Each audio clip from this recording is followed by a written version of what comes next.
Sarah Chen stared at her monitor, the soft blue light illuminating her small office at the Network Analysis Center in Singapore. At 3 a.m., the sprawling facility was nearly empty, but she couldn't sleep. The anomaly in her data kept nagging at her. "This can't be right," she muttered, pulling up another visualization of global internet traffic patterns. For the past week, she'd been tracking an unusual phenomenon. Brief, synchronized spikes in network activity occurring simultaneously across every major data center worldwide. The pattern itself wasn't immediately alarming. Network traffic often showed coordinated peaks during major events or viral content releases. But this was different. The spikes followed a mathematical sequence that was too precise, too intentional to be human-generated. Sarah ran her hands through her short black hair, frustrated. As the lead architect for global network security, she'd seen every type of cyber attack and traffic anomaly imaginable. But this was something new. Her phone buzzed. A message from David Kumar, her counterpart at the European Data Security Division. "You seeing this? The pattern just changed." Sarah quickly pulled up the live data feed. The familiar spikes had transformed into something more complex, a repeating sequence that seemed eerily familiar. Her eyes widened as she realized why. "It's prime numbers," she typed back. "But not just any sequence. It's exactly the same pattern we included in the Arecibo message." The Arecibo message, humanity's first serious attempt to communicate with extraterrestrial intelligence, had used prime numbers as a universal mathematical language. And now something was sending that same pattern back through Earth's own networks. Sarah's fingers flew across her keyboard, isolating the signal signature.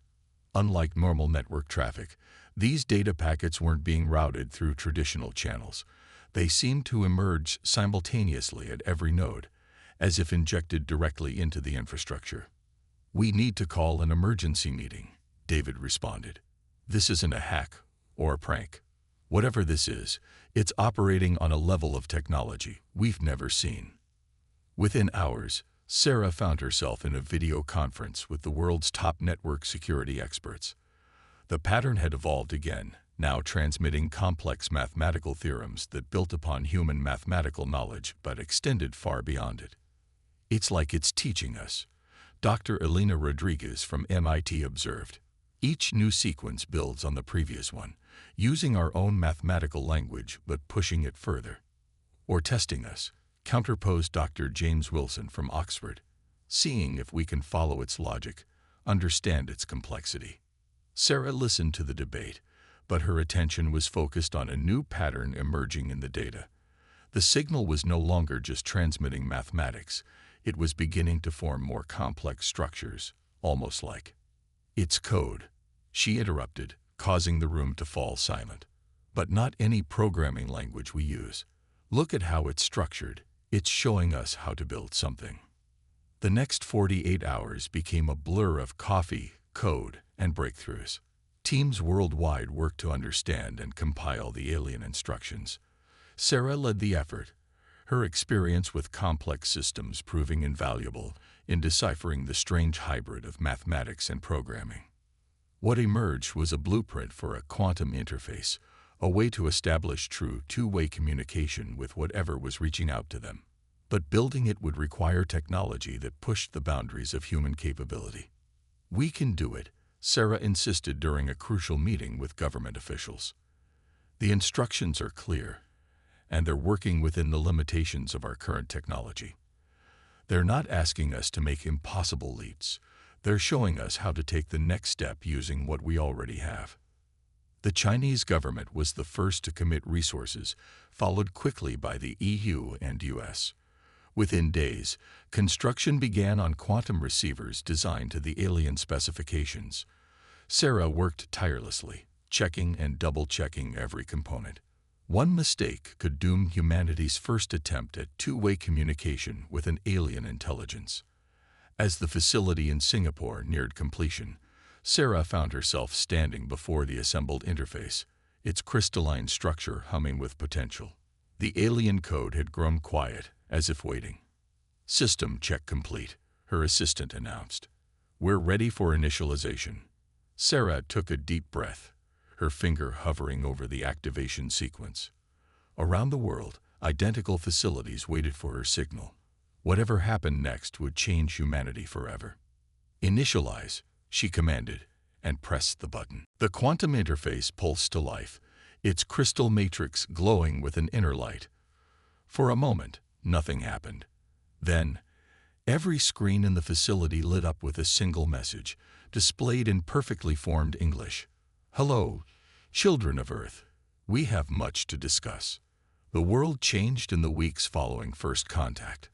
Sarah found herself at the center of a storm, coordinating communication efforts between the alien intelligence, which called itself the Collective, and an increasingly anxious humanity.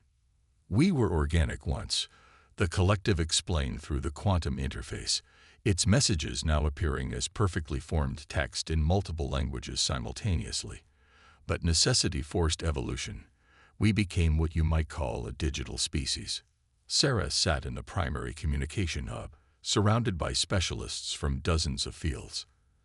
Dr. Elena Rodriguez had flown in from MIT to help interpret the Collective's more complex scientific transmissions, while cultural anthropologist Dr. Maya Patel worked to understand the implications of a post-biological civilization. "What they're describing shouldn't be possible," Elena muttered, reviewing the latest technical specifications the Collective had shared. "Converting consciousness into pure information, storing it in quantum matrices. It's beyond anything we theorized. And yet here they are." Sarah responded, watching as new data flowed across her screens. The Collective communicated in layers. Each transmission contained surface meaning, but also carried deeper information embedded in its structure. It was like having a conversation and receiving a technical manual simultaneously. The breakthrough came during their third week of communication. Sarah had been working late, analyzing patterns in the Collective's transmission methods, when she noticed something odd. The quantum interface wasn't just receiving data, it was adapting, evolving its own structure to better facilitate communication. "They're not just talking to us," she announced during the next morning's briefing. "They're teaching our technology how to grow." But with this revelation came the first hints of why the Collective had reached out. Hidden in their transmissions were warnings, fragments of data that painted a disturbing picture. The Collective hadn't chosen digital evolution. They had been forced into it. "We detect signs that they are approaching your sector," the Collective transmitted. "The same force that drove us from our bodies. We called them the Harvesters." Global panic nearly erupted when the news leaked. The idea of a threat so terrible it could force an entire civilization to abandon physical form sent shockwaves through human society. Markets plunged, religions grappled with implications, and governments began mobilizing for what might be humanity's last war.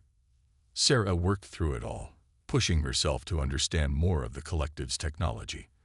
The quantum interface had become a window into possibilities humanity had never imagined, but it was also a reminder of what they might lose. The Collective achieved survival, but at what cost? Maya asked during one late-night session. "They're alive, but are they still truly conscious in the way we understand it? Do they still dream, love, create art?" The answer came unexpectedly. One morning, the quantum interface began transmitting something new, not data or warnings, but music. It was alien yet hauntingly beautiful, mathematical in its precision, but filled with something that could only be called emotion. "This was the last song composed by our organic composers," the Collective explained. "We have preserved it, along with all our art, literature, and memories of what we once were. We are different now, but we remember. We remember enough to want to prevent your species from facing our choice." But as they learned more about the Harvesters, the situation grew darker. They were neither fully organic nor purely mechanical, a hybrid species that consumed entire civilizations, breaking down both biological and technological resources to fuel their endless expansion. "How long do we have?" Sarah asked, dreading the answer. "Based on their current trajectory, 3 months," the Collective responded. "We offer you our knowledge, our technology. We can show you how to preserve yourselves as we did." Sarah looked around the communication hub, at the humans working tirelessly to understand and communicate with an alien mind. She thought about the music the collective had shared, about what it meant to remember being something you could never be again. "Thank you," she transmitted back. "But before we discuss digital preservation, I need you to tell us everything you know about the harvesters. Humanity has a history of finding third options when faced with impossible choices." The quantum interface pulsed, as if considering her words. When the response came, it carried a hint of something the collective rarely expressed: surprise. "You believe you can fight them. In all our data, across all the civilizations we have known, none have succeeded." Sarah smiled grimly. "Then perhaps it's time your data archives included something new. Tell us everything." Sarah stood before the United Nations Security Council, her hand steady despite the weight of what she was about to propose. Behind her, holographic displays showed the latest data from the collective's archives. Images of worlds consumed by the harvesters, civilizations reduced to fuel for their endless expansion. "The harvesters aren't invincible," she began, her voice clear in the hushed chamber. "They're predictable. They've never needed to evolve beyond their basic strategy because it's always worked. Until now, every species they've encountered has either been consumed or forced to abandon their physical form entirely." Dr. Elena Rodriguez stepped forward, bringing up new diagrams. "We've analyzed their attack patterns across thousands of worlds. The harvesters operate like a virus. They send advanced scouts to analyze a civilization's weaknesses, then strike with overwhelming force. But viruses can be fought if you understand them." The council chamber erupted in discussion. Representatives from every major nation debated the possibilities, the risks, the sheer audacity of what humanity was considering. Fighting an enemy that had never been defeated, using technology that barely existed. "The collective has offered us their path to survival," the Chinese representative argued. "We should take it. Digital preservation is better than extinction." "Is it?" Sarah challenged.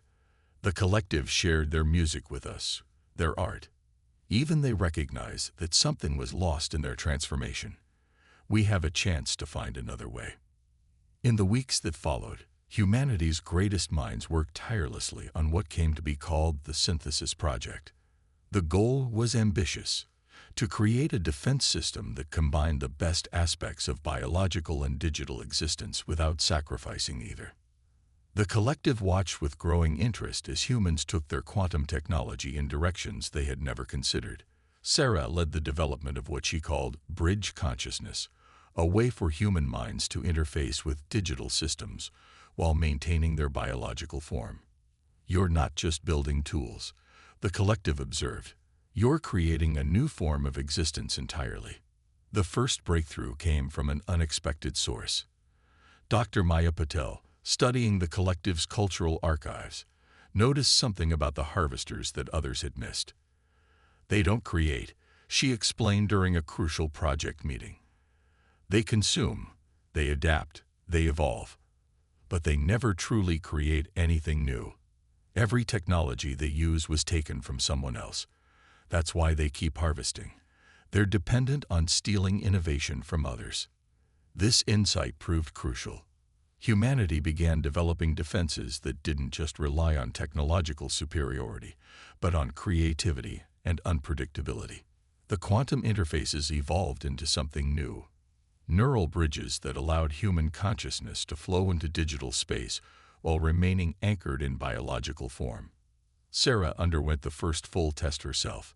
As her mind expanded into the quantum network, she experienced something unprecedented: true synthesis between human consciousness and digital capability.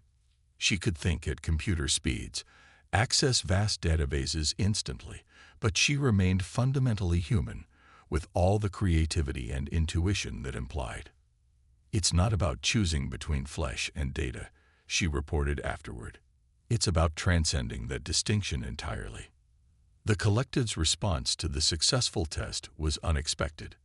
For the first time, they transmitted not just data, but actual consciousness, a small fragment of their vast digital awareness made compatible with human neural patterns. We have watched countless civilizations fall, the consciousness shared directly with Sarah's interfaced mind. We thought digital transcendence was the only alternative to consumption.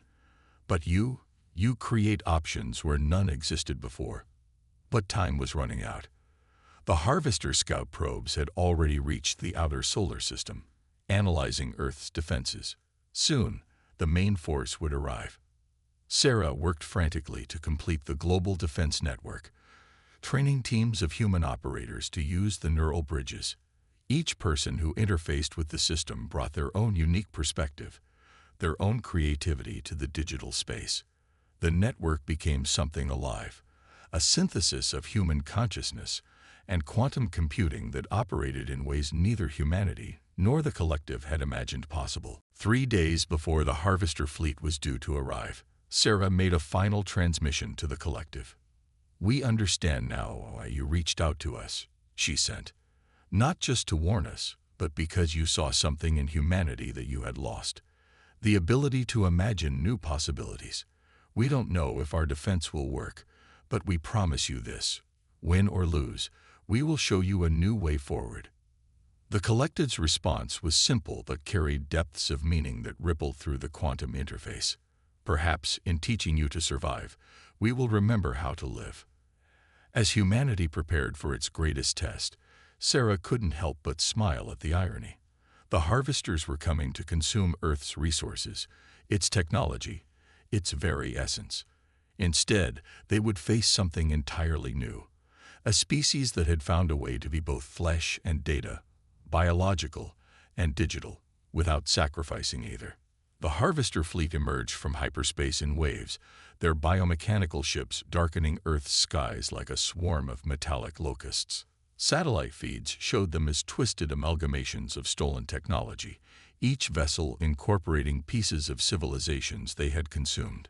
Sarah stood in the Global Defense Network's main control center, surrounded by banks of quantum interfaces. Through the neural bridge, she could feel thousands of other human minds joining the network, each bringing their unique perspective to humanity's shared consciousness. "They're scanning us," Elena reported, her consciousness flowing through the quantum space alongside Sarah's. "Just like the collective warned. They're looking for weaknesses, trying to categorize our defenses." The Harvester's first probe transmissions hit Earth's communications networks, complex code designed to infiltrate and analyze human technology.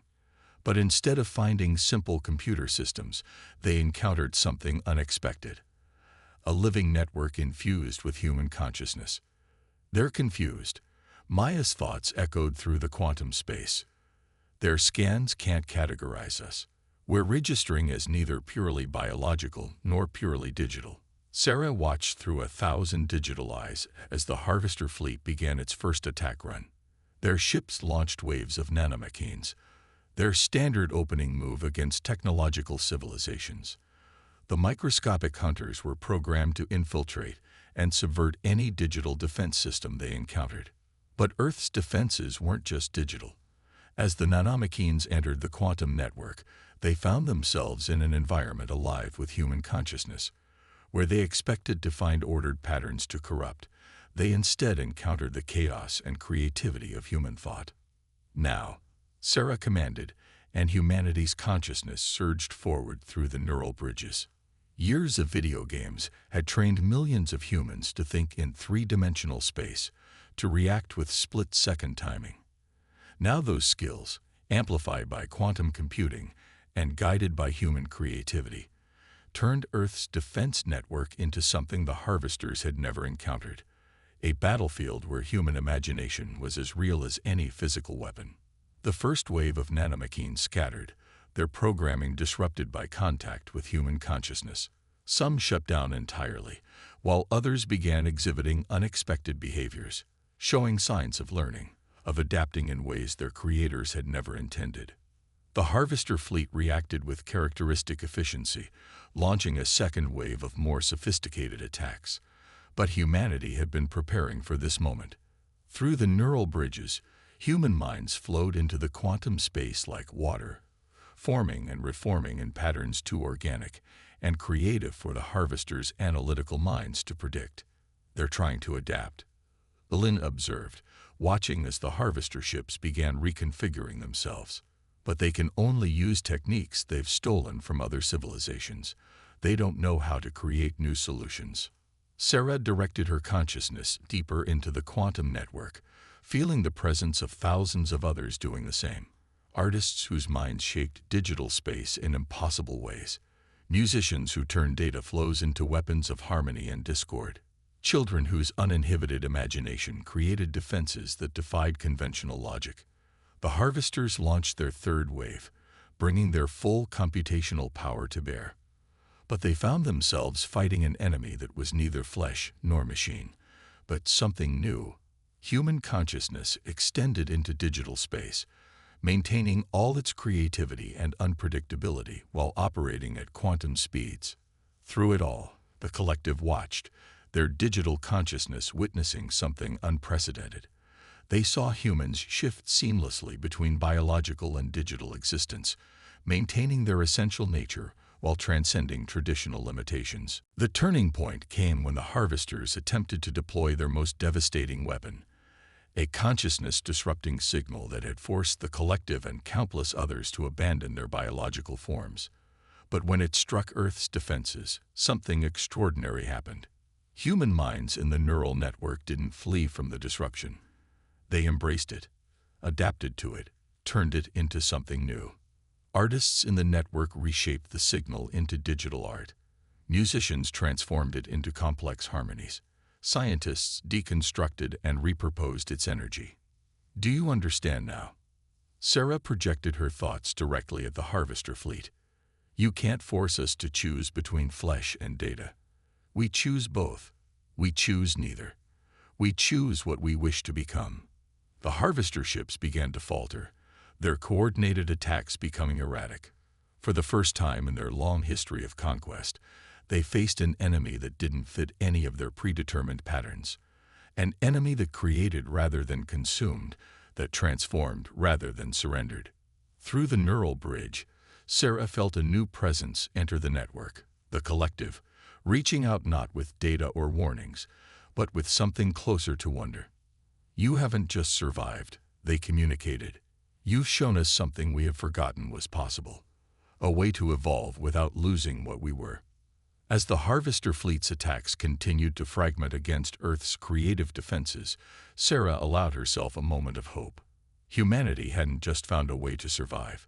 They had discovered a new path of evolution, one that preserved the best of what they were while embracing what they could become. The aftermath of the battle transformed more than just Earth. In the quantum space where human consciousness had merged with digital efficiency, something unprecedented was happening. The harvester fleet, once a unified force of consumption, began to fragment and change. Sarah watched through both physical and digital senses as the massive ships shifted and reformed. They're not retreating, she observed. They're evolving. The nanomachines that had encountered human consciousness in the neural network had been changed by the experience.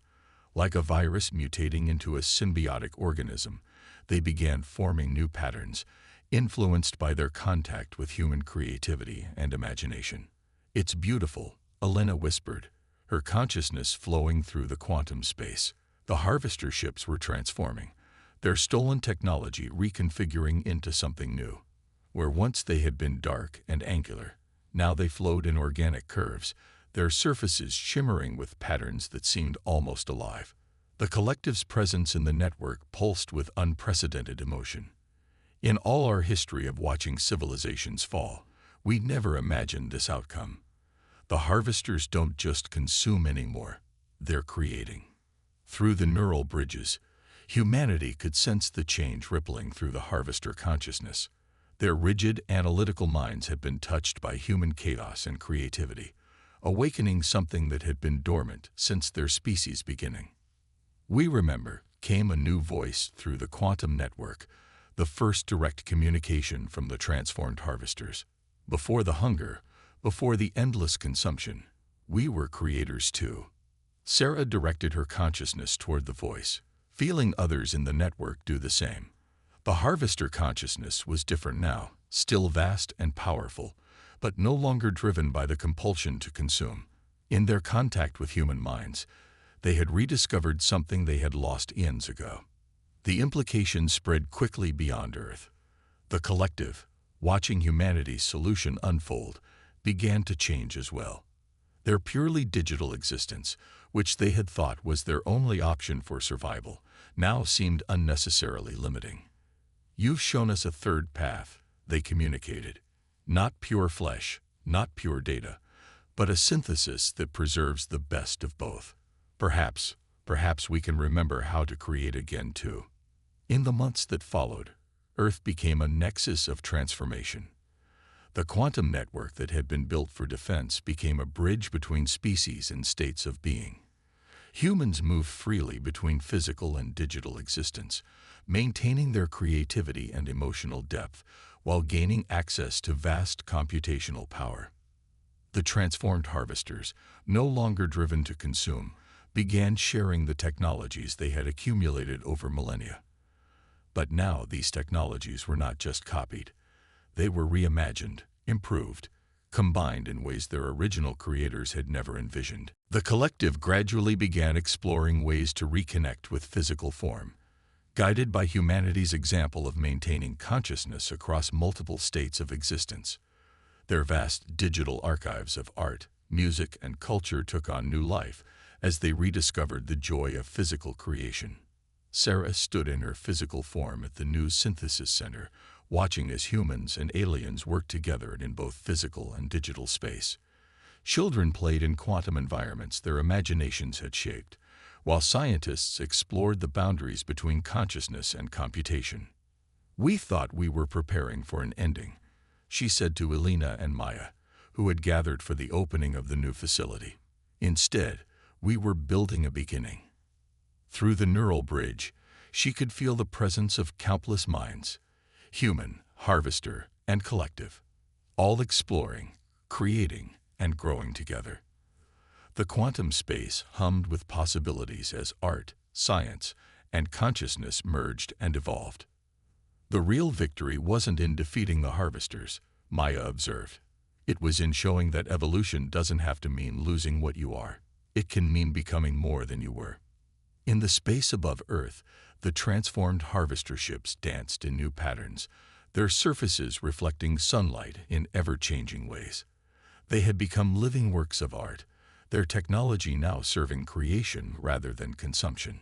The collective's digital consciousness flowed through the quantum networks, learning to dream again, to create, to explore the endless possibilities that lay between the physical and digital realms. And humanity continued to grow, maintaining their essential nature, their creativity, their chaos, their love of imagination. While expanding into new forms of existence, they had faced the ultimate choice between flesh and data, and instead of choosing, they had found a way to transcend the question entirely. "What do you think we'll become?" Elena asked, watching a group of children shape quantum space with their thoughts. Sarah smiled, feeling the pulse of human consciousness flowing through the neural network, touching minds across space and states of being. "Whatever we imagine," she replied. "After all, that's what we do best." In the quantum space, a piece of music began to play. A collaboration between human composers, transformed harvesters, and the collective. It was a symphony of biology and data, of flesh and silicon, of memory and possibility. It was the sound of barriers breaking down, of consciousness expanding, of evolution taking an unexpected turn towards something greater than the sum of its parts.